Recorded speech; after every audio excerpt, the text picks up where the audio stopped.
First of all, give a brief introduction or introduce yourself, excluding your name. Okay. I'm 23 years old. I'm from Rohtak, Haryana. I've done my schooling from Haryana only. After that, I did my graduation in BTech in Information and Technology from GGS IPU Delhi. And currently, I'm preparing for the Defense Forces and also IB. My hobbies include reading books and watching web series. Okay, that's very fine. So why you want to join this organization? What is the main intention, or why you are interested for armed forces? Okay, so basically, I have from the beginning, I have already had this inclination towards the armed forces and defense related, security related aspects. So IB is also the same kind of organization. So my interest inclines with this. So while doing job, I will be definitely having some kind of job satisfaction. Other than that, financial stability is also there in the IB.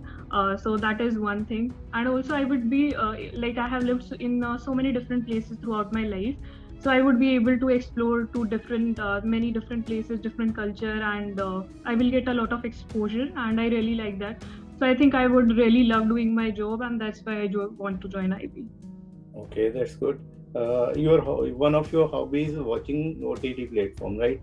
Web series. Yes. Okay, so which web series you have recently watched? Sir, recently I've watched Squid Games.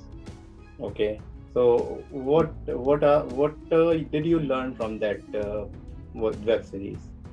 Did you learn something from them? Yes, sir. It's a very it shows the basic human instincts, like when it comes to survival, how men behaves and how he has to sacrifice all the basic emotional instincts and have to work very practically. So I've learned how to be practical in life and how to take decisions when it comes to your own self, and even in certain situations thinking of others doesn't matter how difficult the situation gets. Okay, that's very fine. इसके साथ ही साथ friends आप इस book को ले सकते हो जो आप सभी के लिए काफ़ी ज़्यादा हेल्पफुल होगी, स्पेशली इंटरव्यू के लिए आपके। इसमें आपको 100+ इंटरव्यू से रिलेटेड क्वेश्चन आंसर मिल जाएंगे जिनको आप प्रैक्टिस कर सकते हो, जो कि आपके एग्जाम में ज़्यादा से ज़्यादा पूछे जाने के चांसेस है। आपके इंटरव्यू में मोस्ट प्रोबेबली ये क्वेश्चन पूछे जा सकते हैं। ऐसे सारे क्वेश्चन यहाँ पे आपको एक सीरीज मिल जाएगी क्वेश्चंस की। साथ ही साथ यहाँ पे आपको करंट और सिक्योरिटी रिलेटेड टॉपिक्स भी मिलेंगे इसी बुक में। आपको अलग से कुछ प्रिपेयर करने की जरूरत नहीं है। सारे जितने भी recent current and security related issues है वो सारे के सारे इस बुक में कवर किए गए हैं। साथ ही साथ जो है आपको ये लोएस्ट कॉस्ट में आपको ये बुक मिल जाएगी। एडिशनल आपको 30% डिस्काउंट भी मिल जाएगा। तो डिस्क्रिप्शन में दोस्तों लिंक दिया गया है, वहां से जाके आप इस बुक को ले सकते हो और अपनी प्रिपरेशन को और बेहतर तरीके से कर सकते हो। Right friends? Are you aware of what is the basic difference between Maoism and Marxism, and what are the root causes and what the government have done in this regard? Okay, so sir, Maoism philosophy basically it originated from China. There was a person Karl Marx, and he believed in socialism. So there was he said that when inequalities in the society increase, then there has to be a kind of revolution that would bring back the equilibrium in the society, and then optimum distribution of resources would be established. So there was a person called Mao in China, and he believed in violent revolution. So that is the Mao philosophy, that they would use the arms against the state, and they would make sure that the resources are distributed equally. Naxalism, on the other hand, originated in India. So it also somehow is influenced by the Mao philosophy, but it is more of an Indian concept where the people are also believe that a certain injustice has been done to them, and they believe in the same kind of revolution to gain all the control of the resources. Okay, that's good. If we talk about the remedies of these kind of issues, so can you suggest some of the remedies? Yes, sir. So basically, we can have a two-pronged approach to deal with this kind of problem. So the first is law and order approach, and the second one is the developmental approach. So the law and order has to be like our CRPF personnel have been posted there. So there has to be some kind of infrastructure development, and to make sure that the so certain kind of all the powers are provided to those people, and the state forces and the CRPF, they work in tandem so that they can they can neutralize if there is some kind of revolution or some kind of attack. So this has to be the law and order approach. And on the other hand, the developmental approach includes like infrastructure development, because most of the areas where there is Naxalism, there is also underdevelopment. So there has to be the basic facilities, like justice has to be provided, and hospitals have to be created, the road infrastructure. So like the PM, that Grameen Sadak Yojana scheme, all those the implementation of all those schemes has to take properly so that we can eradicate Naxalism. Okay, that's good.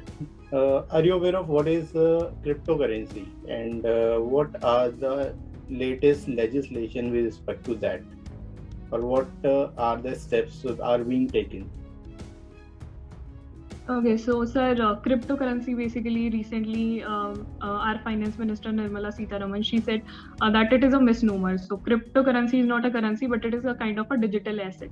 So it is based on the blockchain technology, where there is a buyer and there is a seller, and there is a direct transaction between those people, and we can like buy the cryptocurrency, and these are basically mined in order to get them, and a very high level of computers are required for the mining of the cryptocurrencies. So nowadays, a lot of people from India as well are investing in the cryptocurrencies. RBI has not yet said that whether it is legal or illegal, but in the budget, there have been a 30% of tax has to be levied on the profits that are made from the cryptocurrency transactions. So this says that this somehow hints that it is not illegal to trade in cryptocurrencies, and the government will bring about some kind of laws in the future regarding the regulation of cryptocurrencies in India. Okay, that's very nice. Apart from that, can you elaborate what is the role of RBI? What is the scope of RBI in India? Okay. Yes.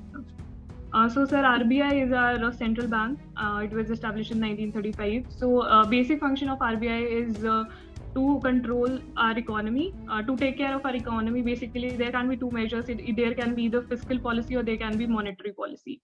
So RBI basically takes care of our monetary policy, and by doing that, it takes care of either the quantitative aspects and the qualitative aspects. So by the quantitative aspects, it takes care when there is inflation. So it makes sure it adjusts the repo rate and the reverse repo rate so that excess of money can be basically squeezed out of the economy, and certain kind of like cash reserve ratios and all those different kind of changes are made by the RBI. And similarly in the case of deflation, so it injects money if there is some kind of deflation or recession is going on in our economy. And it also lends to the government. So it is the banker of the last resort, because it lends to the government as well as to the banks who are not in profit. So that is also done by RBI. And as far as the qualitative aspects are concerned, it makes sure that the sectors which are not usually getting the loans, so they are getting the loans by it provides certain kind of, it is mandatory for the banks to sanction certain amount of loans to the agricultural sector. So it also makes sure that basically every sector of our economy, of our nation, basically gets the loan. So that is also one function. Okay, that's fine. Are you aware of what is the difference between adware and freeware? Okay, sir, I'm not sure about that. Okay, have you not heard about it?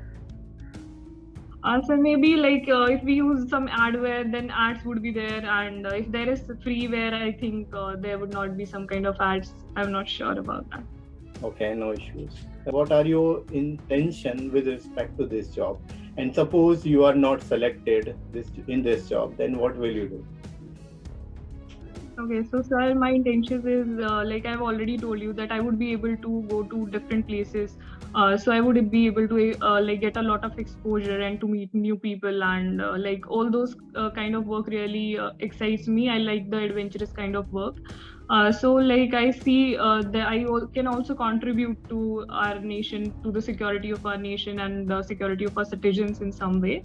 And if I will not be selected, then next time I will also try for if whenever the vacancies will be there. And other than that, sir, I am also preparing for the defense forces, so I will also try there. Okay. Do you think you can handle all type of situation under this job, or there are a lot of serious or grave situations? So are you can easily uh, I can easily get accustomed to new places. So also I am very good at planning also. So all that stuff, like whenever I'll be posted to a new place, so I can easily adjust there, so it won't be a problem for me.